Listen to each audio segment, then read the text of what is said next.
구호 준비. 구호 시작. 찾아보자, 말해보자, 데려오자, 얍. 성경 암송하겠습니다. 사도행전 2장 46절 성전과 집에서 모임 시작.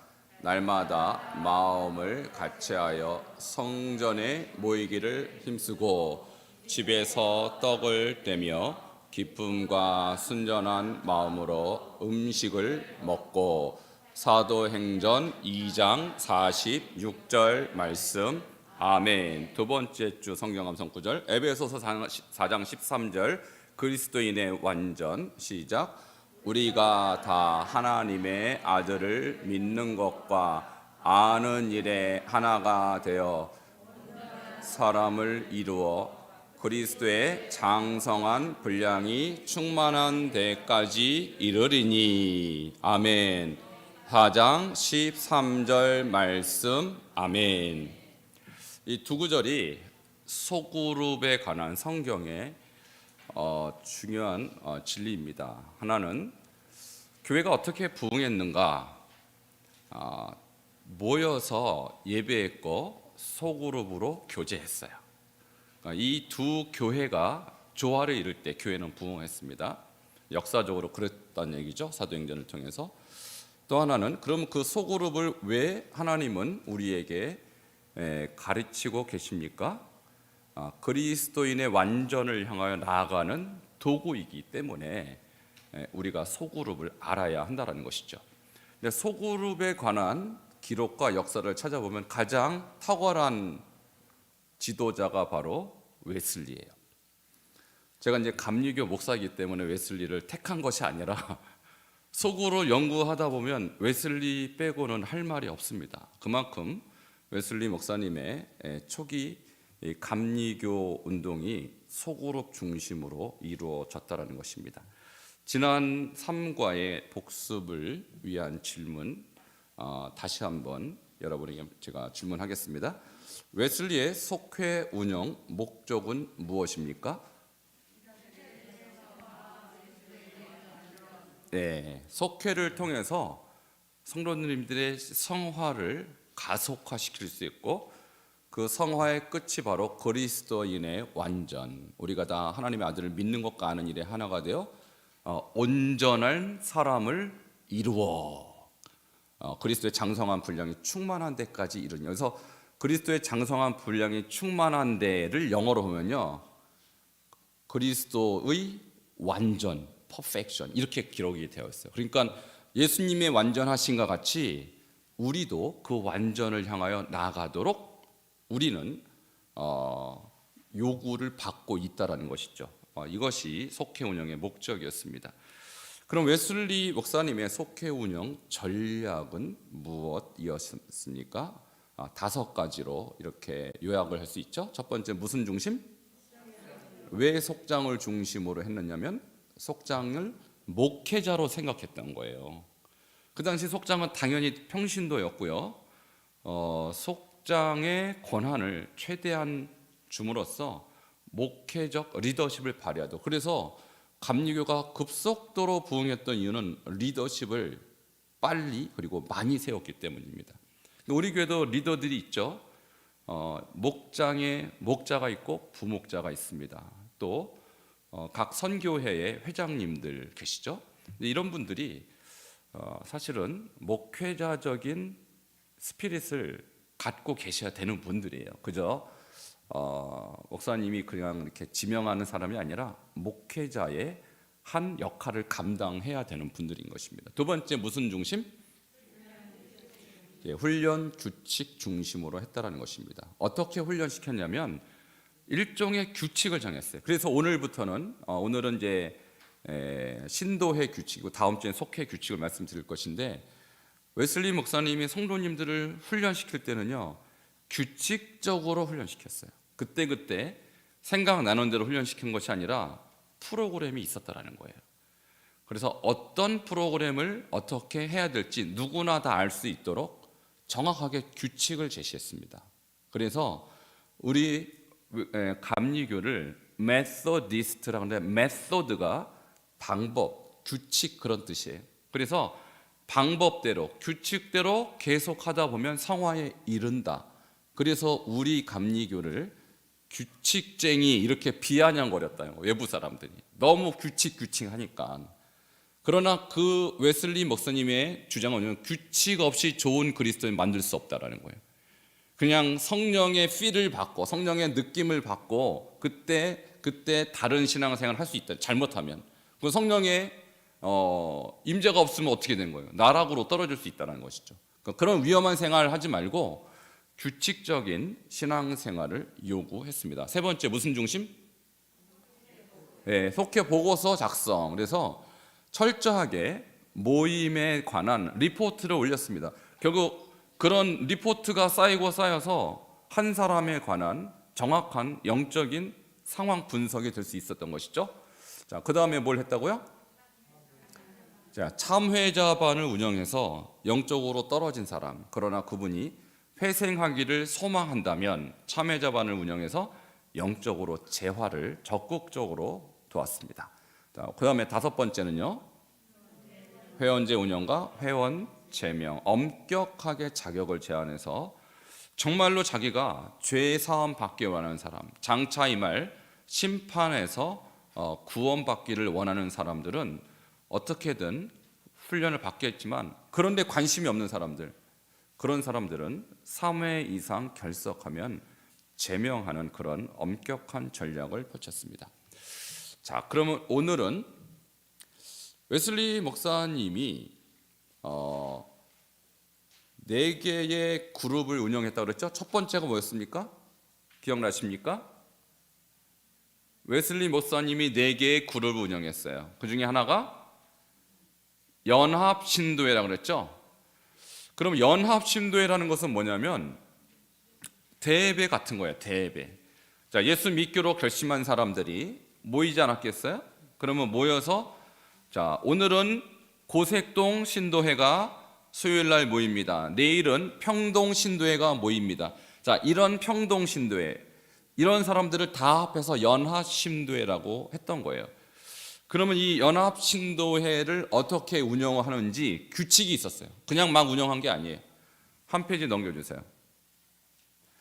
그럼 웨슬리가 이런 평동 신도회, 우리 같은 경우는 고색동 신도회 같이 지역 교회가 있었다는 얘기예요. 그 각 신도회를 어떻게 운영을 했을까? 그러면 신도회를 또 세분화하면 속회가 나오죠. 속으로부터 의무적으로 주직나는 것이 속회라고 그랬어요. 자, 그런데 이 신도회를 운영할 때 3개의 규칙이 있었어요. 3대 원칙이라고 볼 수 있죠. 자, 첫 번째 무엇입니까? 모든 악을 피하라. 어떻게 악을 피하는지 그 기준이 산상수훈과 십계명이에요. 여기에서 피해야 될 악의 구체적인 리스트를 오늘 13가지를 말씀드립니다. 두 번째 운영 규칙, 두 번째 내용은 선을 행하라. 이때 선을 행하라는 특별히 이웃사랑을 얘기하는 것입니다. 그래서 우리 웨슬리 목사님이 강조했던 거 하나는 첫 번째는 모든 악을 피하고 두 번째는 이웃을 구체적으로 어떻게 사랑하는지에 대해서 가르쳤어요. 자, 세 번째 운영 규칙은 모든 성회에 참여하라. 이것은 경건 훈련의 차원에서 그렇게 했던 것입니다. 그래서 신도회에 참여하는 사람도 누가 참여했냐면 웨슬리 목사님이 지나다니면서 전도를 합니다. 제가 말씀드렸죠? 웨슬리 목사님이 총 몇 명을 전도했다고요? 14만 명. 좀 놀래주세요. 우리 감리교는 전도하는 교단이에요. 처음부터 전도로 시작한 거예요. 전도. 그러니까 사람이 그냥 온 게 아니고 왜 감리교로 사이에 몰렸냐면 웨슬리 목사님이 돌아다니면서 전도했기 때문에. 그래서 우리가 지금 찾아오자 말아보자 데려오자는 이 웨슬리 사역의 1번 기초예요. 기초. 그래서 교회로 들어온 사람, 이 사람들을 어떻게 훈련시켰느냐가 지금 저희가 지금 하고 있는 공부예요. 그러니까 전도가 끝이 아니라 전도는 그냥 시작에 불과한 것이고 그 사람들의 영적 성장에 관한 구체적인 전략을 지금 우리가 다 세트로 공부하는 거예요. 자, 그래서 이 3대 규칙을 먼저 머릿속에 염두에 두세요. 다시 한번 첫 번째 뭐라고요?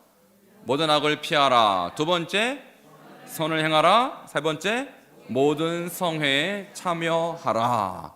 자, 이것이 교회 안에 들어온 사람들, 감리교 운동에 참여한 사람들의 3대 의무와 같았어요. 그럼 첫 번째 보도록 하겠습니다. 웨슬리의 신도회 운영 3대 규칙 첫 번째, 모든 악을 피하라 이렇게 했어요.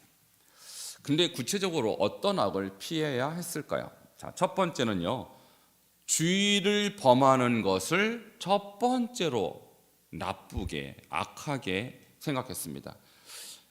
우리가 평일에는 많은 일을 하죠. 물건도 팔고 직장도 다니고 일도 하죠. 근데 주일에는 일하지 말라는 거예요. 주일은 오직 예배만 드려라. 그래서 이렇게 주일에 평일날 하는 일들을 하는 것을 주일을 더럽히는 것이다. 그래서 이것이 어디에서 나왔냐면 제가 아까 그랬죠. 십계명과 산상수훈에서 원리를 다 땄다 그랬죠. 저 몇 계명입니까? 안식일을 기억하여 거룩하게 지키라. 제4계명에 나오잖아요. 그러니까 십계명을 현대화해서 규칙으로 아예 못 막은 거예요. 왜 그러냐면 그 당시에 많은 사람들이 영국 국교회에 속한 사람들이 주의를 지켰을까요? 안 지켰을까요? 안 지켰어요. 이 사람들. 그들이 그러면 뭘 했냐?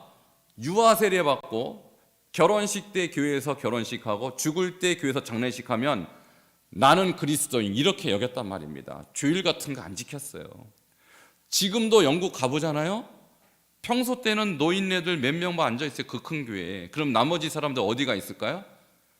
축구장 가 있고 골프 치고 술집 가서 놀고 그래요. 그런데 당신 종교가 뭐요? 그러면 저는 기독교입니다. 그렇게 대답한다라는 거예요. 그럼 왜 주일 안 지킵니까? 뭐 꼭 지켜야 됩니까? 이렇게 대답한단 말이에요. 이게 영국 국교의 그 당시 상황이었어요. 그러니까 웨슬리가 이것은 그리스도인이 아니다. 어떻게 그리스도인이 주일을 어기느냐? 평소 때 열심히 하되 주일날은 다 내려놓고 오직 예배만 드려라. 이것이 그리스도인의 의무라는 것. 첫 번째, 악을 피하는 것이 주일 범하는 것입니다. 오늘날은 안 그럴까요? 오늘날도 똑같아요. 우리가 그렇습니다. 일이 많죠. 현대인들이 얼마나 일이 많습니까? 그런데 그 많은 일 다 내려놓고 주일을 지키는 거 쉬운 일이 아니에요. 근데 예수를 믿으면 다 내려놔야 하는 것입니다. 자, 여러분 주일을 거룩하게 지키시기 바랍니다. 이것이 모든 악을 피하라라는 내용의 첫 번째 내용. 두 번째는 음주, 술 마시는 거 굉장히 금했습니다. 자, 술 취하고 독한 술을 팔고 사고 그것을 마시고 이거 하지 말라는 거예요. 왜냐하면 여러분도 술을 많이 드셔보셔서 아시겠지만 안 드시나요? 안 드셨군요. 제가 오해했습니다. 술 자체가 이거 한 잔 마신다고 뭐 지옥 가겠어요, 솔직히. 그죠? 그냥 알코올일 뿐이죠. 근데 술을 마시면 사람이 오락가락해요. 내가 몸 안에 있는지 몸 밖에 있는지 스스로 잘 몰라요. 안 마셔보셔서 모르세요? 자기 자신을 절제하지 못한다는 얘기예요. 그게 문제지 술 자체가 무슨 악이고 그게 무슨 죄고 그렇겠습니까? 그러나 알코올이라는 것 자체는 용도가 있죠. 알코올은요 소독하는 데 쓰면 되는 거예요. 그걸 왜 마십니까? 그거를 소독하는 데 쓸 거 왜 마시냐고요. 그러면은요 내 몸 위를 소독하고 장을 소독하면 좋은데 그것이 정신이 없어져 버려요. 정신까지 소독해 버려요. 그게 문제는 그게 문제. 그러니까 술을 먹지도 말고 팔지도 말고 사지도 말고 그걸로 내가 하나님의 일을 하는데 방해가 되는 거예요. 아니 마셔 보셨잖아요, 솔직히. 힘들어요. 술 먹고 예수 잘 믿기 힘들어요. 그러니까 술 자체가 악이나 무슨 이런 차원이 아니라 그 영향이 지극히 악하다, 지극히 위험하다라는 거예요. 그래서 신도회에 들어오면, 다시 말하면 감리교회에 들어오면 술 끊어라 이 말입니다. 끊으시기 바랍니다. 지금도 드시나 봐요. 아멘 하는 거 보니까. 저도요 끊은 지 오래됐습니다. 술은요 장사 없어요. 술 앞에서 장사 없어요. 그 신문에 뉴스에 나오는 모든 배드 뉴스, 나쁜 뉴스의 99%는 술과 관계 있어요. 술 먹고 사고 친 거예요. 대부분 보세요, 여러분. 그래서 우리나라가 지금 참 위험한 나라입니다. 술에 너무 관대해요. 술 먹고 했다 그러면 좀 봐줘요, 법관들이. 여러분, 술 먹고 사고 쳤으면 더 중형을 때려야 됩니다. 왜? 술 먹었으니까. 술 먹고 사고 치면 이 사람이 정신 없어. 여러분, 정신 없게 만든 게 누군? 자기가 그렇게 해놓고 왜 법관들이 그것을 감형을 시켜줘요? 더 세게 때려서 술 못 먹게 해야지. 이게 사회적 분위기입니다. 우리나라의 수준이 아직도 한참 멀었어요. 제 큰아이가 지금 호주에서 지금 머물고 있는데 이런 얘기를 해요.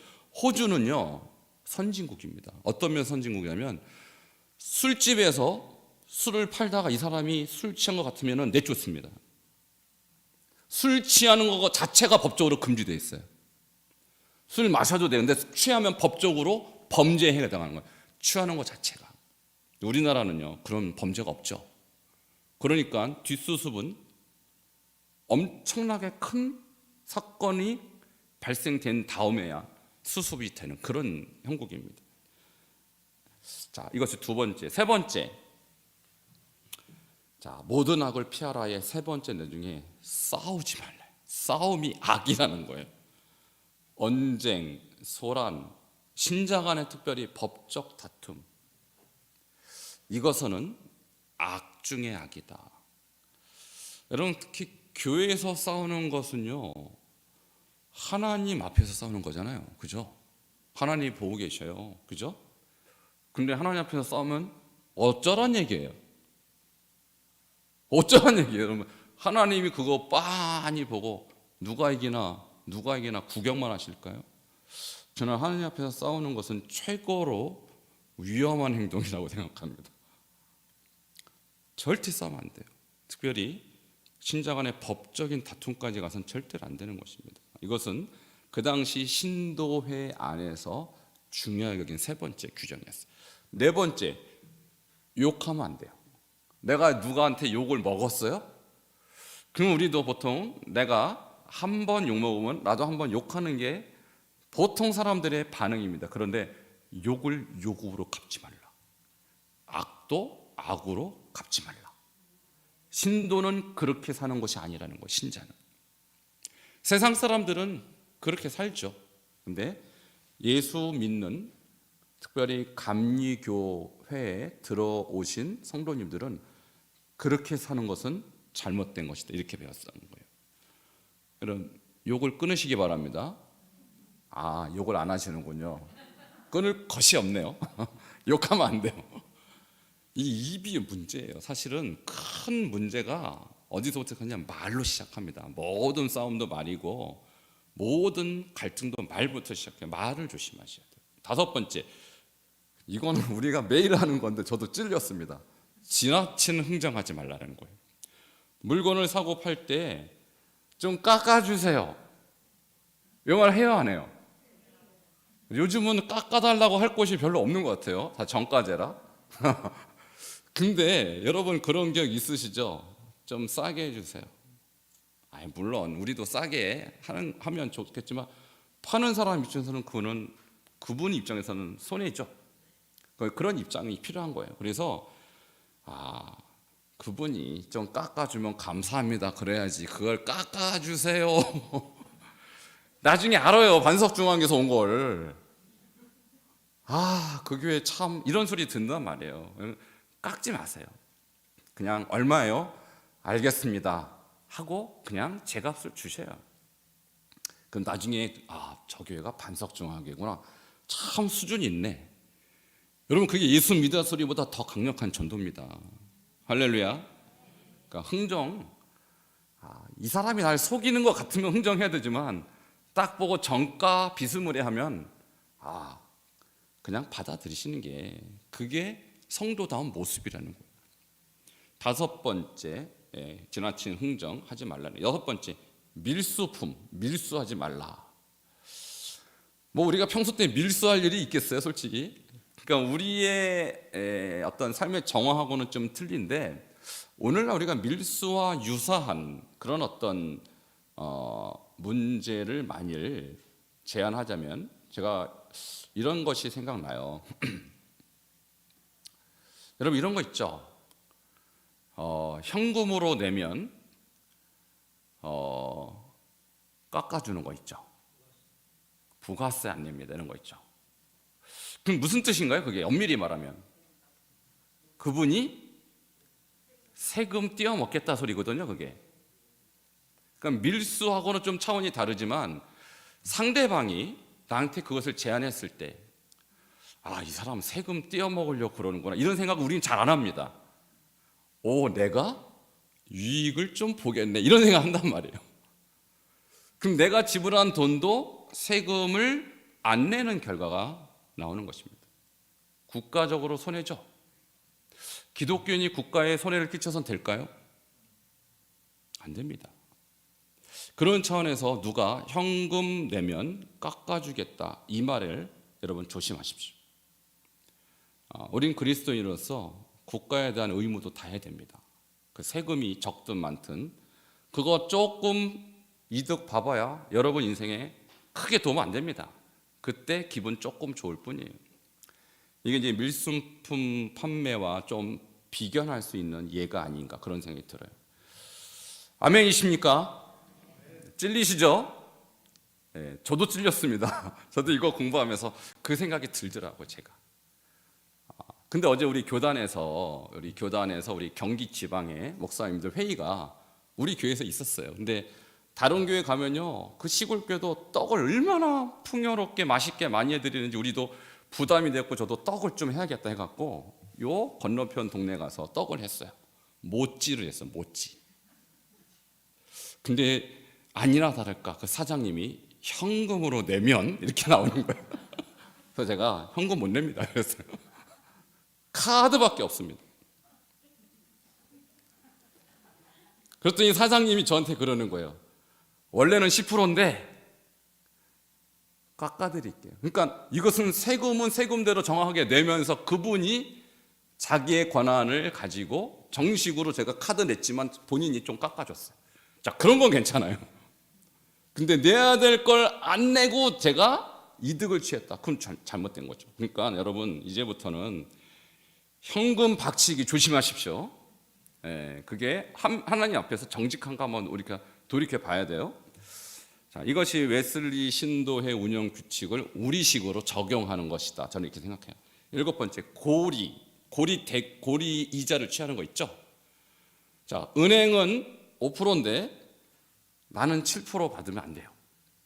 우리 아는 사람끼리도 가급적이면 형제끼리 무슨 이자입니까? 이자 없어야 돼요. 사실은 성경은 이자 받지 말라고 그랬어요, 형제한테. 근데 고리의 이자를 취하는 것은 그 당시 웨슬리 신도에서는 해서는 안 되는 엄격히 금지 사항이었어요. 없으시죠, 그런 분들? 무이자는 괜찮습니다. 무이자로 빌려주세요. 8번째, 이거 많이 찔리는 건데 험담입니다. 험담. 자, 무자비한 말, 무익한 대화, 특히 관리나 목사들에 대한 험담을 엄격히 금했습니다. 여러분, 우리가 험담할 때는요, 재밌죠? 저는 재밌던데 여러분 재미없나 봐요. 속이 시원하죠, 그죠? 근데 그 소리가 꼭 상대방에게 들어가더라고요. 그 험담은요, 우리끼리 하지만 반말은 누가 듣죠? 쥐가 듣고 낱말은 새가 듣더라고요. 그래서 내 귀에 들어와요. 상대방의 귀에 들어요. 이거 조심하십시오. 우리가 로마서 1장 29절에서 31절 이미 다 암송했는데 대부분이요, 거기에 나오는 것도 말과 관계된 게 있어요. 특별히 뭐 하지 말라 그러면 수군수군하지 말라. 험담에 수군수군하는 것입니다. 이것은 웨슬리 신도에서도 엄격히 금지했습니다. 특별히 관리나 목사들에 대한 험담하지 말라 그랬는데, 여러분이 저에 대해서 험담한다면 그것이 험담이라고 저는 듣지 않고 저에 대한 애정이라고 듣겠습니다. 저를 얼마나 관심이 많고 사랑하면 저를 도마 위에 올려놓고 주제로 삼겠습니까? 그러나 그게 제기에도 들어온다는 사실도 기억하십시오. 여러분이 무슨 험담했는지 저는 다 알아요. 다 들어오니까. 설마 다 알까? 안다니까요. 그러나 저를 향한 여러분의 애정으로 제가 여기기 때문에 그냥 받아들이는 것뿐이에요. 그러나 웨슬리 목사님이 뭐라고 하냐면 하지 말라 그거. 9번째, 저질 오락. 오락 중에서도 좋은 오락이 있어요. 그런데 저질 오락은 예수 이름으로 사용될 수 없는 오락이라고 그랬어요. 제가 이제 괄호 안에 도박이 그것이 아닐까. 여러분, 도박도 일종의 오락이죠. 그래서 그냥 처음에는 말로 이렇게 1등, 2등, 3등, 4등 가리다 야, 우리 이번부터는 좀 걸어볼까? 점당 10원, 점당 100원, 1000원, 만원. 이때부터 오락이 아니죠. 도박입니다. 그러니까 여러분, 모든 것이요, 악이라는 것은 모양이라도 버리라고 그랬거든요. 그러니까 여러분 혹시 화투 이런 거 좋아하십니까? 오락입니까? 아닙니까? 돈 안 들이면 오락이죠. 돈 안 걸면. 근데 돈 걸면 도박이에요. 그때부터 1원이라도 걸면 도박이에요. 화투든지 이런 것도 동양화, 서양화 뭐 이렇게 표현하는데 저는 우리 그리스도인들은 안 했으면 좋겠어요. 안 했으면 좋겠어요. 물론 저는 배워보려고 노력도 꽤나 했는데 안 배워지더라고요. 머리가 안 따라가서. 모르겠어요. 그거 어떻게 맞추는 건지. 좀 나중에 좀 가르쳐 주세요. 아무리 배우려고 해도 안 배워지는데 성령께서 기뻐하지 않는구나. 저는 그렇게 생각합니다. 저질 오락, 모양도 버려야 됩니다. 10번째, 세속 문화인데요. 하나님을 아는 일과 사랑하는 일에 적절치 않은 노래. 뭐가 있을까요? 유행가. 그리고 그런 책들. 무슨 뭐 이런 어떤 음란사적 같은 거. 그런 도색 잡지 같은 거. 이런 거 유익이 안 되죠. 예수 믿는 일에.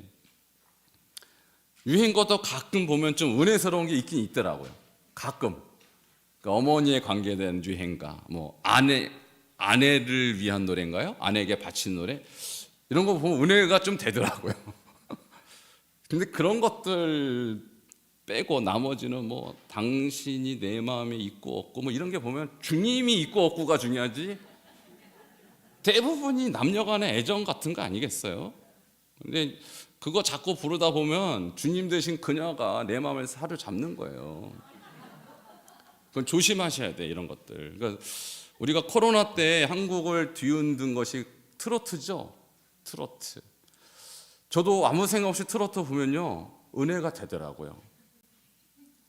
음조가 참 은혜스러워요, 이 음조가. 그러나 그거 정신 바짝 차리십시오.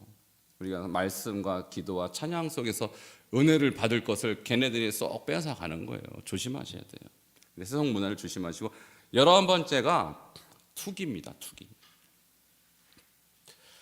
땅에 보물을 쌓는 일인데, 물론 여러분 저축은 저는 권장합니다. 저축도 해야 되지만 투기란 것은 뭐냐?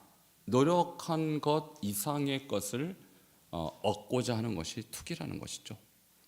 요즘 투자라는 단어를 많이 쓰는데 투자와 투기는 한 끗 차가 아닐까 이런 생각이 들어요. 그러니까 우리가 노력한 것만큼 얻는 것이야. 누가 뭐라고 하겠습니까? 근데 노력하지 않고 일확천금을 얻고자 하는 것들 그리스도인에게 합당치 않습니다. 12번째, 사기인데 완전 사기가 아니라 유사 사기. 어떤 게 있느냐? 갚을 수 없는 액수의 돈을 빌려요. 갚겠다고 말하고 빌리는 거죠. 한 달 후에 갚을게. 그리고 안 갚아요. 자, 의도 자체가 갚을 마음이 없었습니다. 이것은 빌릴 때는 사기가 아니었는데 한 달, 두 달 지나고 나면 이 사람이 사기였구나, 이렇게 판명되는 죄악입니다. 그래서 갚을 수 없는 외상. 여러분, 우리가 외상 질 수 있죠. 그러나 내가 갚을 수 있을 만큼 외상 져야지, 능력도 안 되는 외상을 지는 것은 결국은 사기가 되는 것입니다. 이것을 예수님 믿는 사람들은 해서는 안 된다. 13번째가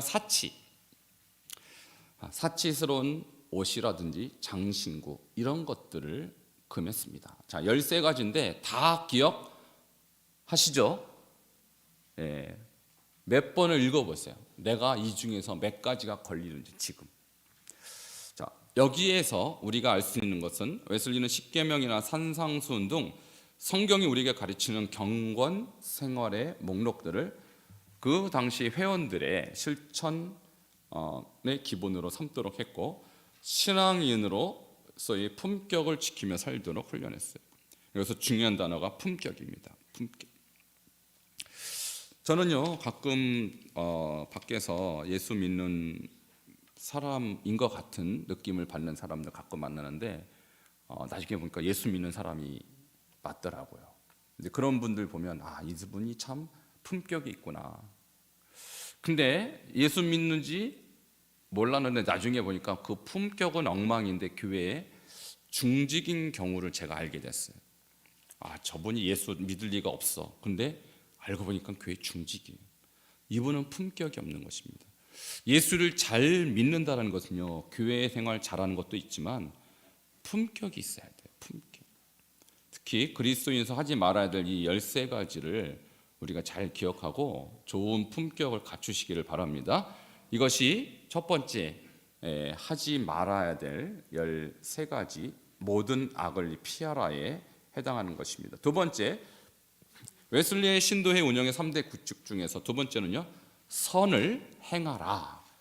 이것은 특별히 이웃을 위한 사랑의 실천을 말하는 것입니다. 첫 번째, 선을 행하라의 구체적인 적용은 구제입니다. 배고픈 자에게 먹을 것을 주고, 벗은 사람에게 입을 것을 주고, 병든 사람과 옥에 갇힌 사람을 찾아가 도와주어라. 어디에 나오는 구절입니까? 마태복음 25장 40절, 우리 암송 구절이죠. 자, 지난 주일 저녁에도 우리 고딜스토어 사역을 하신 우리 목사님 오셔서 간증했는데 이 구절로 간증하셨어요. 그분이 그렇게 살아낸 분이세요. 웨슬리가 이 선을 행하라에서 특별히 구제를 어떻게 이해했냐면 완전성화의 증거로 봤어요. 정말로 그리스도인의 완전을 이룬 사람은요, 경건 생활만 잘하는 것이 아니라 다른 사람, 이웃 사랑을 실천하는 사람으로 여겼습니다. 그래서 이웃에게 얼마나 사랑을 실천한가가 그 사람의 완전의 정도를 측정하는 척도로 보았습니다. 그래서 교회 생활은 열심히 하는데 이웃 사랑이 별로 없다. 그럼 아직은 이 사람이 가야 될 길이 멀었다. 이렇게 평가했다라는 거예요. 자, 선을 행하라의 두 번째는 전도입니다. 전도. 만나는 모든 사람들을 가르치고 바르게 인도하고 권면하라. 그래서 웨슬리 신도회에 들어오신 이 감리교회 성도님들은 구제와 예수 안 믿는 사람들을 예수 믿도록 가르치는 일, 바르게 인도하는 일. 그래서 잘못 살고 도덕적으로 타락한 사람들에게 방치하지 않았어요. 당신 그렇게 살면 안 된다. 우리와 같이 예수 믿고 바르게 살자. 이렇게 사회 정화 운동을 했다는 말입니다. 그래서 웨슬리 운동이 위대했던 것은요, 사람들을 교회로 끌고 왔을 뿐만 아니라 사회를 정화시켰어요. 사회 정화 운동. 그래서 웨슬리가 강력하게 사역을 했을 때 망한 두 비즈니스가 있는, 첫 번째 술집이 망했습니다. 왜? 사람들이 술을 안 먹으니까. 왜? 금주전령이 있잖아요. 두 번째, 집창촌이 문을 닫았어요. 사람들이 더 이상 성적인 타락을 하지 않은 거예요. 그러니까 두 비즈니스가 문을 닫을 수밖에 없었죠. 그러니까 사회를 정화시킨 엄청난 사역을 했던 분이 바로 웨슬리 목사님이에요. 그럼 오늘날 교회의 역할이 그저 교회에서 우리가 믿음 생활 잘하는 것이 아닙니다. 어떻게 사회에 영향을 미치는가? 어떻게 술집을 문을 닫게 할까? 여러분, 서울에 가면요, 신당동에 신당 제일교회라고 있습니다. 여러분, 신당이 무슨 뜻인지 아시죠? 점집이란 뜻이 점집. 신당동 가면 점집이 그냥 두 집 건너 하나예요. 근데 이 신당 제일교회가 무슨 운동을 했냐면 마을 정화 작업을 한 거예요. 그래서 전도를요, 그 점집 옆에 있는 이 마을 주민들을 전도를 하는데, 점집은 물론 술집도 싹 다 없어졌어요. 할렐루야. 그래서 이름을 고쳤어요. 예수 마을교회라고. 마을 자체가 바뀌었어요. 신당동 점집 유명합니다. 우리 옆에 점집 있죠? 여러분 기도 많이 하십시오. 저 집이 없어져야 돼요, 일단은. 그리고 저 집이 없어진과 동시에 이 동네 일대가 다 예수 마을로 바뀌어야 돼요. 그래서 반석 예수 마을교회로 이름이 바뀌어야 돼요, 우리 교회가. 그 일을 위해서 여러분 지금 준비해야 하는 것입니다. 그래서 웨슬리 목사님이 강조했던 부분을 우리가 계승해야 돼요. 계승해야 돼요. 제가 볼 때 너무 안타까운 것은 오늘날 감리교회, 우리 교회를 포함해서 감리교회가 너무나 감리교회의 특색을 모르고 있거나 잃어버렸습니다. 이것들을 우리가 다시 회복하고 우리의 DNA를 다시 감리교적으로 회복해야 된다, 저는 이렇게 생각합니다. 두 번째는 전도입니다. 세 번째가 형제를 고용하라. 이게 무슨 뜻이냐면 웨슬리가 다니면서 복음을 전하보면 사회적 불황자들, 광부들, 노숙자들, 이런 사람이 너무너무 많았는데, 예수 믿고 신도회에 들어오면요, 이 사람들이 일을 찾는데 누가 일을 줍니까, 이 사람들. 그러니까 어떻게 하라는 거야? 교회 안에서 비즈니스를 갖고 있는 사람들이 그 사람들을 고용하라는 거예요. 이것이 구체적으로 성도들이 해야 될 선한 일이었다는 거예요. 그래서 믿음의 가족이 되고자 하는 자를 고용하라고 그랬습니다. 네 번째는 할 수 있는 대로 부지런히 절약하여 복음이 비난받지 않게 하라. 절약입니다, 절약. 특별히 우리가 예수 믿는 사람들이요, 사회적으로 환경 문제에 관심을 많이 가져야 된다고 생각해요. 환경 문제. 오늘날 환경 문제는요, 정말 지구의 재앙의 원인이 되고 있는 것인데, 다들 문제다 하는데 실제로 문제를 해결하는 사람이 별로 없어요. 근데 누구 한두 사람이 해결할 수 있는 것은 저는 아니라고 생각합니다. 제가 저 밑에 보면은 탄소 중립 소책자 여러분에게 다 드렸죠? 탄소 중립이라는 게 엄밀히 말하면 에너지 절약 같은 것입니다. 그리고 환경에 관심을 갖자라는 거예요. 여러분, 우리 교회도 지금 보면요, 환경에 관계된 그런 문제들이 많아요. 쓰레기가 엄청 많이 나와요. 근데 쓰레기 처리 비용도 그렇지만 그것을 처리할 때 발생하는 이 오염이 너무너무 심각한 거예요. 여러분, 가급적이면 교회 오실 때 물 같은 거는 여러분 컵을 사용했으면 좋겠어요. 종이컵 지금보다 여러분 한 10분의 1로 줄여야 됩니다. 너무 종이컵이 낭비가 심합니다. 그거 외에도 우리가 에너지 절약 차원에서 참 신경 쓸 것이 엄청 많습니다. 그래서 교회가 할 수 있는 이런 절약 부분 꼭 실천해서 우리가 사회적으로 복음이 비난받으면 안 되지 않겠습니까? 그래서 이것도 웨슬리가 신도회를 운영하면서 중요하게 여겼던 하나의 규칙이었습니다. 다섯 번째는요, 인내입니다. 자, 인내로서 앞을 향하여 나가라. 여섯 번째, 자기 부인입니다. 자신을 부인하고 매일 자기의 십자가를 지라. 그리스도가 당하신 고난을 당하고 세상에서 모욕을 감수하라. 그리스도를 위해 살아갈 때 사람들이 온갖 거짓말과 악한 말을 하리라 하신 말씀을 잊지 말라. 이것이 웨슬리 신도회에서 강조했던 해야 될 것들, 다시 말하면 이웃 사랑의 구체적인 내용들입니다. 마지막 세 번째입니다. 모든 성회에 참석하라. 이것이 웨슬리 신도회 운영의 세 번째 규칙입니다. 모든 성회에 해당하는 것, 첫 번째는 공예배입니다. 자, 하나님께 드리는 모든 공적 예배에 참석하는 것, 이것이 웨슬리 신도에 참석한 사람들의 의무였어요. 예를 들면 주일 예배, 우리는 또 수요 예배가 있죠. 수요 예배 또 뭐가 있습니까? 금요 성령 집회, 그죠? 이런 것들이 있었어요. 여러분, 금요 성령 집회는 웨슬리 때부터 있었어요. 금요일 8시부터 집회를 했는데 9시에 끝날 예정이었는데 성령이 임해버리니까 끝나질 않았어요. 12시, 1시, 2시 넘겨버렸어요. 그래서 그냥 철야를 해버렸어요. 그래서 철야 기도가 된 것입니다. 그래서 금요 철야의 원조가 우리 감리교 웨슬리 목사님이에요. 그러니까 우리가 지금 예배를 드릴 때, 여러분 신앙생활도 그래요. 주일날 오전 예배 딱 한 번 나오시는 분들 10년 전이나 20년 전이나 신앙생활이 굳건하죠. 변함이 없어요. 근데 꾸준하긴 꾸준한데 꾸준히 몇 학년? 꾸준히 1학년이에요. 아니 시간이 지나면 2학년, 3학년 진학을 해야 되는데 꾸준해요. 꾸준하기는. 진학을 안 하고 꾸준해요. 그러면 잘하는 걸까요? 문제가 됩니다. 나이는 먹었는데 진학을 하지 못한다. 문제가 되는 거예요. 그런데요, 신앙생활 성장이 빠른 분들 보면 특징이 있어요. 어떤 특징이냐면 모든 공예배에 다 나옵니다. 그래서 짧은 시간 내에 신앙이 쏙쏙 크시는 분들의 특징은 공예배를 철저하게 지키는 분들이. 자, 이 자리에 계신 분들 그런 분들이시죠? 맞잖아요. 근데 우리나라에서 공예배라 하면 새벽기도입니다. 새벽기도도 매일 있잖아요. 공식적인 예배예요. 그리고 주일 오전 예배, 주일 저녁 예배, 수요 예배, 금요 예배가 공예배입니다. 이것을 철저하게 지키라고 했어요. 그래서 저는 우리 교회에 꿈이 있다면 제 소망일 뿐인 것인지 나중에 그렇게 될 것인지 모르겠습니다만 새벽기도 인원과 주일 예배 인원이 똑같아지는 교회가 제 꿈입니다. 너무 꿈만 같죠? 말도 안 되죠?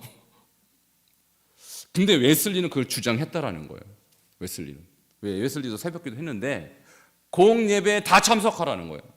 다 참석하라. 지금 같으면 말도 안 되는 거지만은 저는 그것이 꿈입니다. 진짜 깨어있는 교회는 새벽기도 인원과 주일 예배 인원이 같아야 돼요. 그 교회가 살아있는 교회예요. 두 번째, 성경 공부입니다. 성경 말씀을 받는 모임, 읽거나 강해하는 모임. 아마도 저는 바이블 칼리지가 그런 것과 관계가 있다 이렇게 생각합니다. 세 번째는 성찬, 주의 만찬에 참여하라.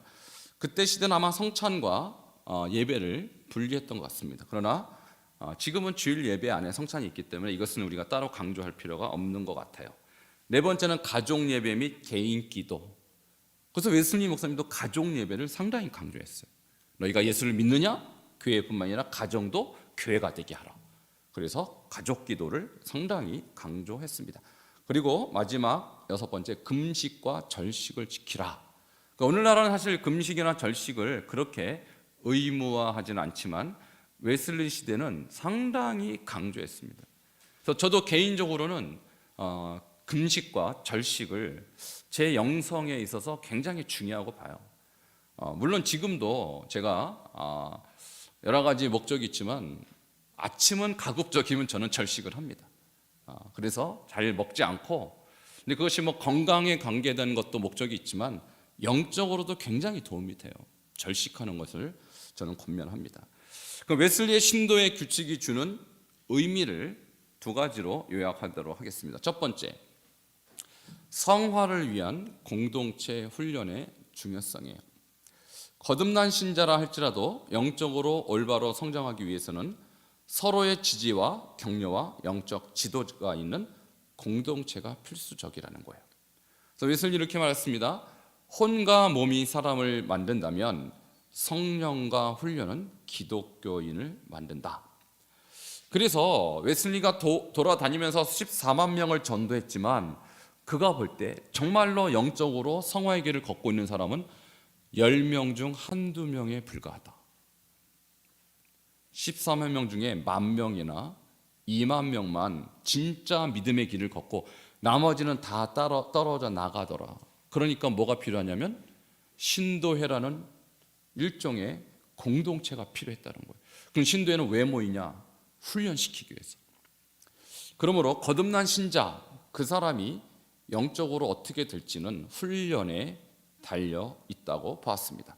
두 번째입니다. 성화를 위한 엄격한 조직 관리의 중요성을 우리가 알 수 있습니다. 자, 공동체가 건전하게 유지되려면 구성원들은 반드시 규칙을 준수해야 하며 그렇지 못할 경우 엄격한 경고와 조치가 필요하다 이렇게 했어요. 그래서 신도회에 들어온 사람들이 이 건강한 공동체가 유지가 돼야 될 거 아닙니까? 근데 아까 하지 말아야 될 것 있죠? 거짓말하고 교회에서 싸우고 또 사기치고 욕하고 이게 교회에서 만약에 횡행한다면 건강한 공동체가 유지가 될까요? 절대 안 되겠죠. 와해가 되겠죠, 오히려. 그러니까 어떻게 했냐면 웨슬리는 그 중에 그 문제가 있는 사람을 경고를 했어요. 그리고 그 사람이 경고했을 때 받아들이고 회개하면 공동체의 회원으로 유지를 시켰지만 만일 받아들이지 않고 회개하지 않으면 제거시켰어요. 왜? 그 공동체를 무너뜨리는 사람이기 때문에. 그래서 이렇게 말했습니다. 만일 우리 가운데 누가 이를 지키지 않는다면 또는 습관적으로 위반한다면 우리는 그에게 경고를 알려줄 것이고 권면할 것인데 그런데도 그가 회개하지 않는다면 그는 우리 가운데 더 이상 남아 있을 수가 없다. 그래서 제명시켰습니다. 이것을 오늘날 감리교 교리에서는 치리라고 말합니다. 치리가 필요했어요. 여러분, 치리가 만일 교회에 없다면요, 교회는 질서를 유지할 수가 없습니다. 저는요, 우리 감리교 교단, 현재 예감 교단 안에 치리 규정이 있거든요. 너무 약한 것 같아요, 제가 볼 때. 그 당시 웨슬리 목사님은요, 조직에 이 공동체를 무너뜨리는 13가지 문제를 발생하는 사람, 제가 그랬죠. 3번 이상 아무 소리 없이 결석하면 그냥 제명시켰다고요. 왜? 그것이 기준이 될까 봐. 안 나와도 되는 공동체 무슨 소용이 있겠습니까? 그러니까 아예 명단에서 제거시켜버린 거예요. 이렇게 흐지부지 예수 믿는 것은 믿는 것 자체가 아니고 웨슬리 목사님이 이렇게 생각했습니다. 정말로 신실하게 예수님을 영접한 사람은, 다시 말해서 중생을 경험한 사람은 배움에 대한 열망이 자동으로 생긴다.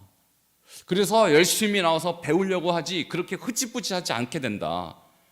그래서 왔다 갔다 하는 사람은요, 경고를 주고 그래도 그 사람이 신실하게 생활하면 아예 제거시키는 것이 공동체의 건강을 위해서 더 합리적이라 이렇게 봤다라는 거예요. 그런 면에서 저는 우리 교회 목회를 어떻게 해야 될지 상당히 고민 중입니다. 웨슬리적으로 엄격하게 하는 것이 사실 감리교회의 특성인데 아무도 그렇게 하지 않아요. 지금 사실은 교회가 어떻게 그렇게 하겠어요. 그러나 이러한 2가지 정신을 우리가 기억하고 좀 더 성령이 운행하는 공동체가 되려면 엄격한 관리가 중요하다. 자, 복습을 위한 질문으로 넘어갑니다.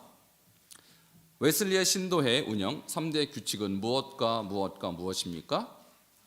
모든 악을 피하라, 선을 행하라, 모든 성회에 참여하라. 두 번째 질문, 성도가 피해야 할 악 13가지가 있죠? 뭐가 있습니까? 주의를 범하는 것, 음주, 싸움, 욕, 지나친 흥정, 밀수, 험담, 저질 오락, 세속문화, 투기, 사치, 이런 것들이 있습니다. 우리가 피해야 합니다. 지금도.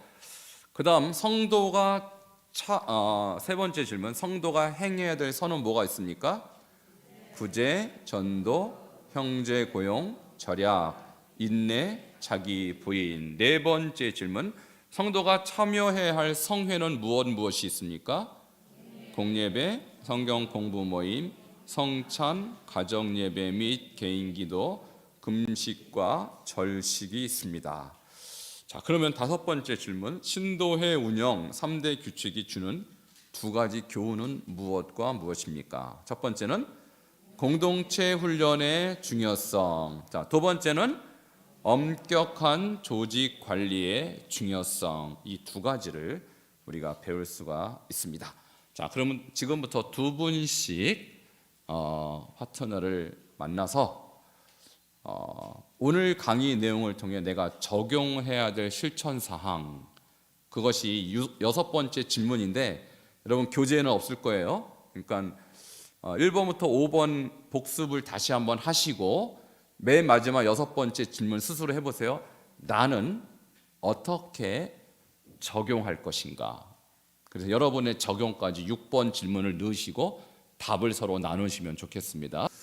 자, 우리 웨슬리 목사님이 이렇게 신도회, 모든 복음을 받아들이는 사람들이 모인 공동체에 이런 규칙을 만들었듯이 우리 교회도 이런 규칙이 있는 거 혹시 아세요?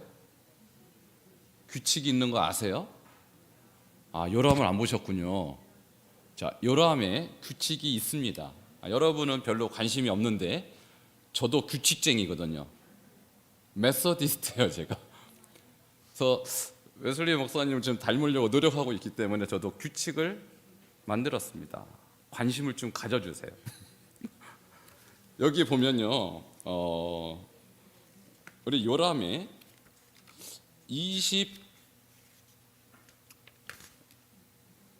28페이지에 보면요, 우리 교회 재직 및 목자의 선발 규정이 있는데 가르치고 내규, 우리 교단 규칙이 아니라 교회 규칙이란 뜻입니다.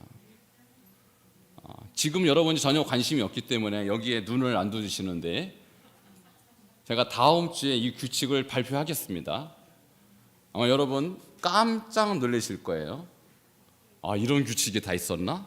예, 있습니다. 다음 주에 제가 자세히 말씀드릴 것입니다.